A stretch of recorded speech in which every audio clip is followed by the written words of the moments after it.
Hello everyone, welcome to my YouTube channel Shahid Ali English speaking classes. English speaking classes का ये 19वां video है। इससे पहले वीडियो में हम मॉडल ऑक्सिलरी मस्ट पर डिटेल में बात कर चुके हैं। मस्ट का मीनिंग क्या है और मस्ट का यूज़ किस तरह होता है, इसे हम अच्छी तरह समझ चुके हैं। अगर आपने उसे नहीं देखा है तो आप उसे ज़रूर देखिए, क्योंकि इस वीडियो में हम ऑट टू पर बात करेंगे। ऑट टू का मीनिंग क्या है और ऑट टू का यूज़ किस तरह होता है, इससे हम अच्छी तरह समझेंगे। ये बहुत ही इम्पोर्टेंट वीडियो है, क्योंकि ऑट टू के मीनिंग में और ऑट टू के यूज़ में बहुत से लोग कंफ्यूज्ड हैं। इसीलिए इसे सेंटेंस बनाने में अक्सर वो कंफ्यूज्ड होते हैं। इसलिए आप कंफ्यूज्ड ना हो, इसलिए इस वीडियो को आप आखिर तक देखिएगा और इसे अच्छी तरह समझने की कोशिश करिएगा। इससे पहले कि हम टॉपिक पर बात करें, मेरे इस चैनल को आप लाइक करें और सब्सक्राइब ज़रूर कर लें, ताकि मेरे आने वाले वीडियोज़ के बारे में आपको अपडेट मिलता रहे। तो आइए अब टॉपिक पर बात करते हैं और देखते हैं कि ऑट टू का मीनिंग क्या है और ऑट टू का यूज़ किस तरह होता है। ऑट टू भी एक मॉडल ऑक्सिलरी है और इसके मीनिंग भी चाहिए है। जिस तरह शुड और मस्ट का मीनिंग चाहिए, उसी तरह ऑट टू का मीनिंग भी चाहिए है। लेकिन इनके यूज़ में डिफरेंसेस है। शुड क्या करता है? शुड ड्यूटी या ऑब्लिगेशन को दिखलाता है। ड्यूटी या ऑब्लिगेशन क्या होता है? वो जिम्मेदारियां होती है। जिम्मेदारियां खा वो जिम्मेदारियां चाहे वो मॉरल जिम्मेदारियां हो या इमोरल जिम्मेदारियां हो। मॉरल जिम्मेदारियां क्या होती हैं? अखलाकी या नैतिक जिम्मेदारियों को कहते हैं। या इमोरल जिम्मेदारियां क्या होती हैं? जो गैर अखलाकी या अनैतिक जिम्मेदारियां होती हैं, उसको चाहे वो नैतिक हो या अनैतिक या अखलाकी हो या गैर अखलाकी, मॉरल हो या इमोरल, हर तरह की जिम्मेदारियों को शुड दिखलाता है। मस्ट क्या करता है? मस्ट नेसेसिटी को दिखलाता है। नेसेसिटी क्या होता है? वो जिम्मेदारियां जिसका करना बहुत ज़रूरी हो चुका है, यानी उसको नहीं करेंगे, उसको करना ही पड़ेगा। जैसे उसे ज़रूर आना चाहिए, तो आना क्या हो गया? कंपल्सरी हो गया है। लेकिन ऑट टू क्या करता है? ऑट टू मॉरल ऑब्लिगेशन या प्रोबेबिलिटी को दिखलाता है। मॉरल ऑब्लिगेशन क्या होता है? मॉरल ऑब्लिगेशन यानी इंसान होने के नाते या इंसानियत के नाते हर इंसान पर कुछ ज़िम्मेदारियाँ होती हैं, अखलाकी ज़िम्मेदारियाँ या नैतिक ज़िम्मेदारियाँ जिसे कहते हैं। इंसानियत के नाते बहुत सारी ज़िम्मेदारियाँ इंसान के ऊपर लाज़िम है। जैसे कोई अगर भूख से मर रहा है, तो हमें उनको भूख से बचाने की ज़िम्मेदारी है। इसीलिए तो बहुत सारा ट्रस्ट बना हुआ है, बहुत सारा ऑर्गेनाइज़ेशन बना हुआ है, जो भूख को ख़त्म करने के लिए काम कर रहा है।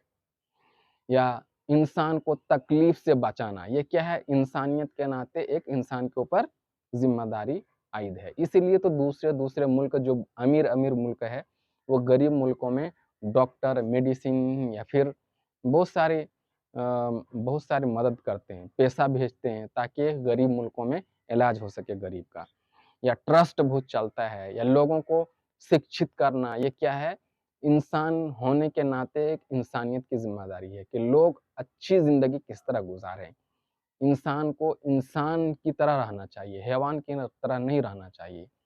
तो इंसान को मदद करना क्या है? एक इंसानियत के नाते उनके ऊपर ज़िम्मेदारी है। सपोज़ कीजिए हम जहाँ रहते हैं, अगर हमारे पड़ोस में कोई गरीब है या कोई किसी के यहाँ खाना नहीं पक रहा है या कोई बीमार है, तो उसे देखने जाना, ये क्या है? हमारे ऊपर, हम सबके ऊपर इंसान होने के नाते हमें देखने जाना चाहिए। तो इंसानियत के नाते क्या हमारे ऊपर ज़िम्मेदारी है? एक ज़िम्मेदारी आयद है, हमारे पड़ोसी अच्छा रहे। इसीलिए तो पड़ोसियों के हुकूक हैं, हम ऐसा काम ना करें जिससे दूसरे लोगों को तकलीफ हो। तो ये क्या है? एक मॉरल ज़िम्मेदारी होती है। तो ये तो हो गया मॉरल ऑब्लिगेशन। और दूसरा क्या है? प्रोबेबिलिटी होता है। प्रोबेबिलिटी क्या होता है? पॉसिबिलिटीज होता है। पॉसिबिलिटीज आप अच्छी तरह समझते हैं।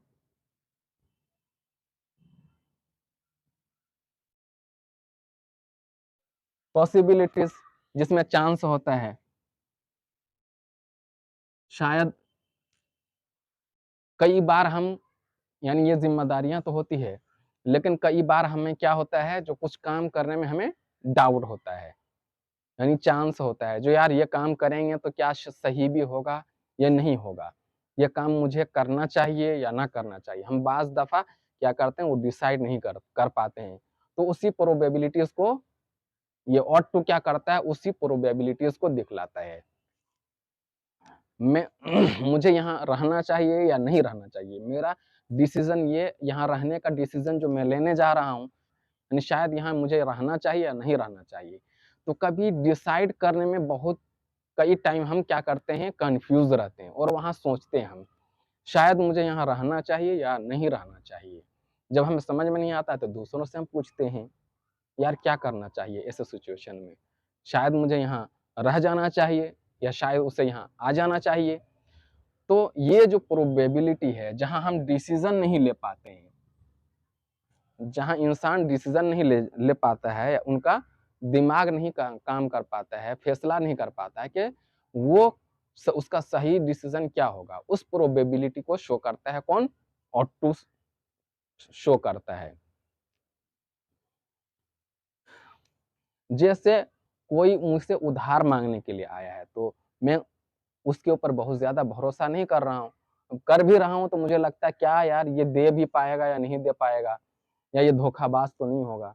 तो वहाँ बहुत सोच-साच के हम डिसाइड करते हैं। अब डिसाइड कर पाते हैं तो हम दे देते हैं, नहीं डिसाइड कर पाते हैं तो हम दूसरों से पूछ लेते हैं, यार ये माँग रहा है, इसको दूँ या ना दूँ? तो वो जो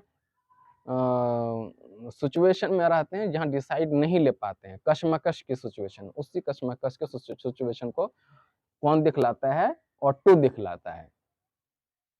तो ये क्या करता है? 2 काम करता है। एक मोरल ऑब्लिगेशन यानी इंसानियत के नाते हमारे ऊपर जो ज़िम्मेदारियाँ हैं, उन ज़िम्मेदारियों को शो करता है और दूसरा प्रोबेबिलिटी यानी वो चीज़ जिसे हम जहाँ हम फैसला लेने में डाउट करते हैं या फैसला लेने के काबिल नहीं होते हैं, जहाँ शक होता है, उस प्रोबेबिलिटी को शो करता है। तो आई होप कि आपको ऑटो का मीनिंग समझ में आ गया होगा। अब हम आगे बढ़ते हैं और देखते हैं कि ऑटो से सेंटेंस कैसे बनता है। सबसे पहले हम सब्जेक्ट लगाते हैं, फिर ऑट टू लगाते हैं, फिर वर्ब लगाते हैं, फिर ऑब्जेक्ट लगाते हैं।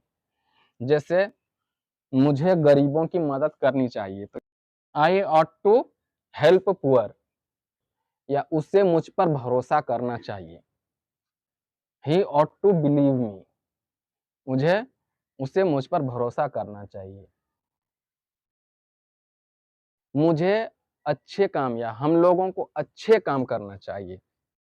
We ought to do good work, या शायद हम लोगों को यहाँ ठहर जाना चाहिए। तो क्या होगा?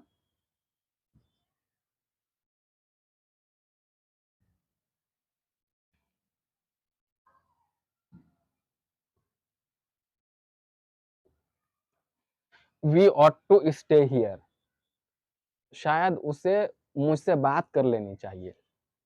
ही ought to,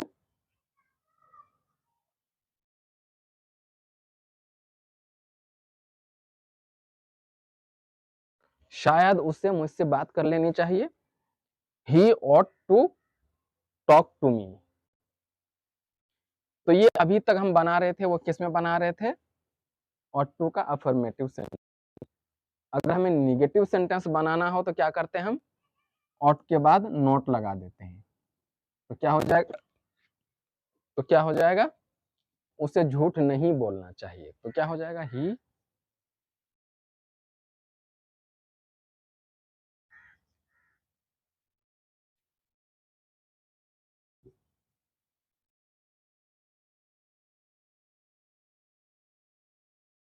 he ought not to tell a lie, हम लोगों को घूस नहीं लेना चाहिए। तो क्या होगा?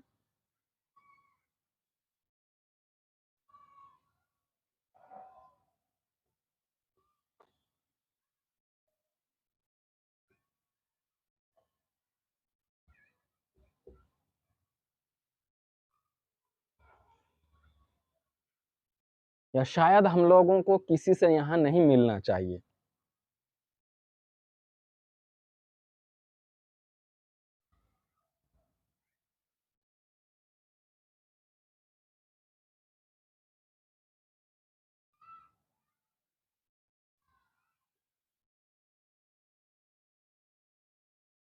We ought not to meet anyone here. तुझे किसी से लड़ाई नहीं करनी चाहिए। You ought not to fight with anyone. और अगर हमें सिंपल इंट्रोगेटिव का सेंटेंस बनाना हो तो क्या करते हैं, सबसे पहले ऑट टू लगाते हैं, फिर सब्जेक्ट, फिर टू, फिर वर्ब, फिर ऑब्जेक्ट। जिससे क्या उन लोगों को मेरी मदद करनी चाहिए।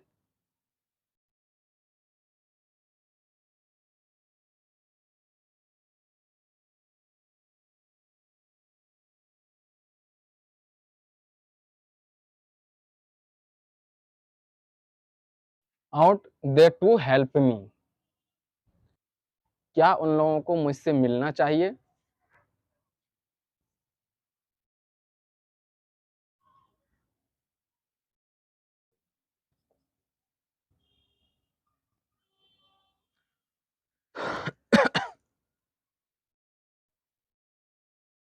क्या हम लोगों को अपने माँ बाप की देखभाल करनी चाहिए।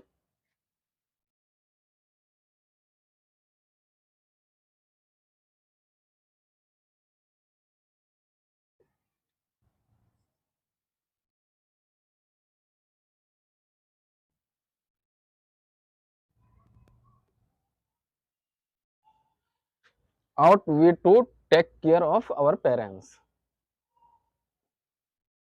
क्या उसे एक अच्छी लड़की बननी चाहिए।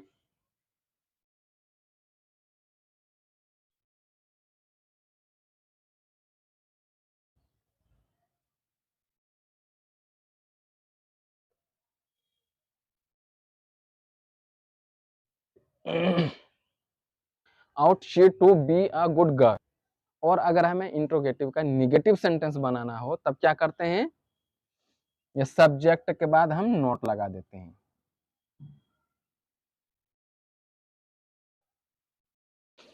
शायद हम लोगों को यहाँ नहीं ठहरना चाहिए।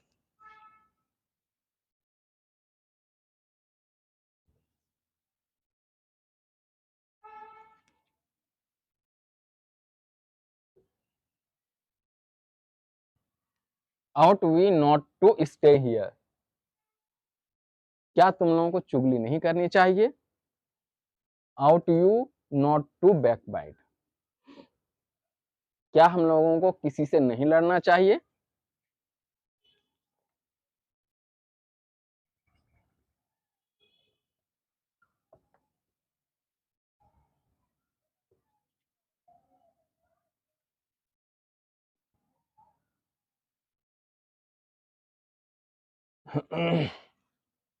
Ought we not to fight with anyone. क्या तुम लोगों को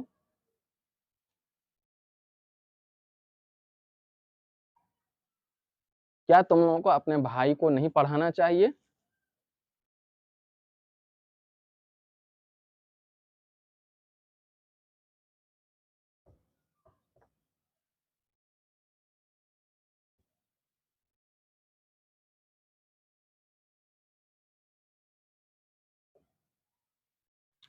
out you not to teach your brother. और अगर हमें कॉम्प्लेक्स इंट्रोगेटिव सेंटेंस बनाना हो तो क्या करते हैं,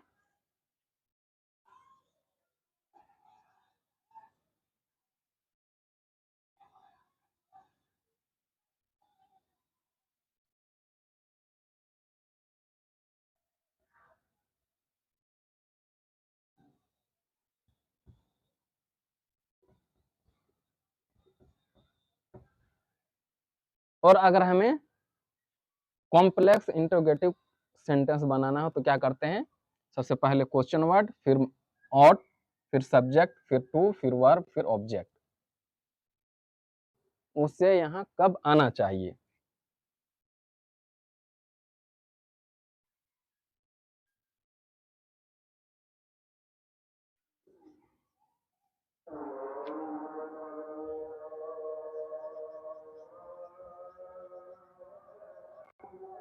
किससे हम सबकी मदद करनी चाहिए।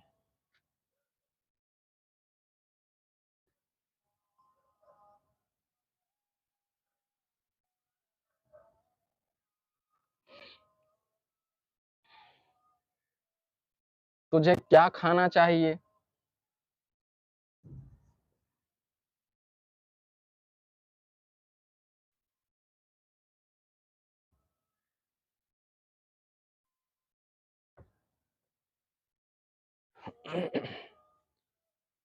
मुझे कौन-सी किताब पढ़नी चाहिए?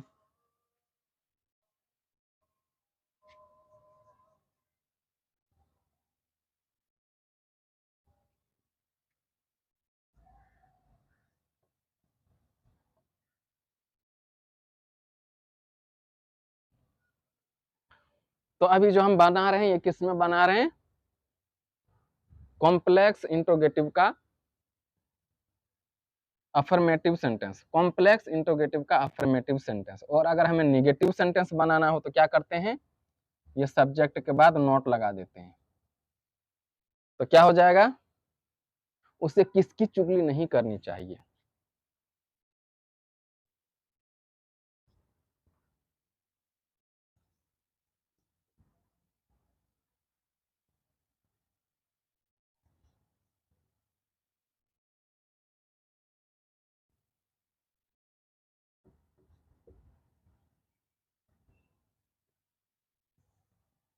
होम ought he not to backbite.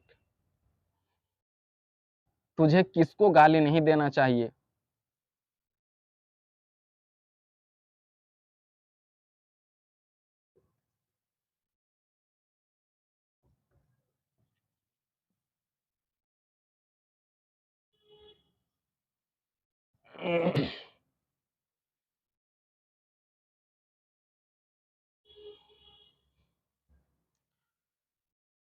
मुझे कौन सी किताब नहीं पढ़नी चाहिए।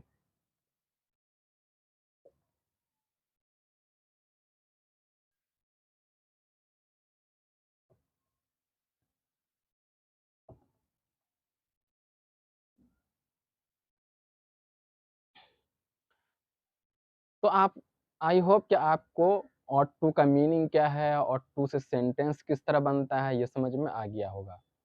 अब सिर्फ सेंटेंस बनाने से काम नहीं चलेगा, बल्कि इसके ऊपर प्रैक्टिस करना बहुत ज़रूरी है। और चूंकि इसका यूज़ भी थोड़ा कम होता है, तो इसीलिए इसके ऊपर और भी ज़्यादा प्रैक्टिस करने की ज़रूरत है।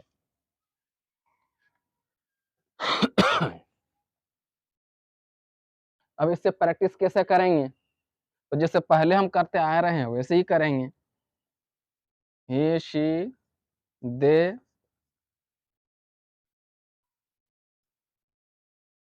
ये सब लिखेंगे। He, she, they, you, I, we. फिर ought to, फिर कोई वर्ब लगा देंगे। ही ought to see, उसे देखना चाहिए या शायद उसे देखना चाहिए। She ought to, she ought to see, उसे देखना चाहिए या शायद उसे देखना चाहिए। दे ought to see, उन लोगों को देखना चाहिए या शायद उन लोगों को देखना चाहिए। यू ought to see, तुझे देखना चाहिए या शायद तुम लोगों को देखना चाहिए। आई ought to see, मुझे देखना चाहिए या शायद मुझे देखना चाहिए, दोनों मीनिंग होता है। वी ought to see, हम लोगों को देखना चाहिए या शायद हम लोगों को देखना चाहिए, क्योंकि इसमें प्रोबेबिलिटी भी बतलाता है ना, बेबिलिटी। तो ये प्रोबेबिलिटी को शो करने के लिए क्या लगता है? शायद। अब दूसरे से कर लो। ही ought टू हेल्प, उसे मदद करनी चाहिए या शायद उसे मदद करनी चाहिए। शी ought टू हेल्प, उसे मदद करनी चाहिए या शायद उसे मदद करनी चाहिए। दे ought टू हेल्प, उसे मदद करनी चाहिए या शायद उन लोगों को मदद करनी चाहिए या शायद उन लोगों को मदद करनी चाहिए। यू ought टू हेल्प, तुझे मदद करनी चाहिए या शायद तुम लोगों को शायद तुझे मदद करनी चाहिए। आई ought टू हेल्प, मुझे मदद करनी चाहिए या शायद मुझे मदद करनी चाहिए। वी ought टू हेल्प, हम लोगों को मदद करनी चाहिए या शायद हम लोगों को मदद करनी चाहिए। और नॉट वाला तो ज़रूर कीजिएगा, क्योंकि इसमें टू लगता है, इसलिए बहुत लोग कन्फ्यूज़ रहते हैं। इसमें ought to, ought not to help,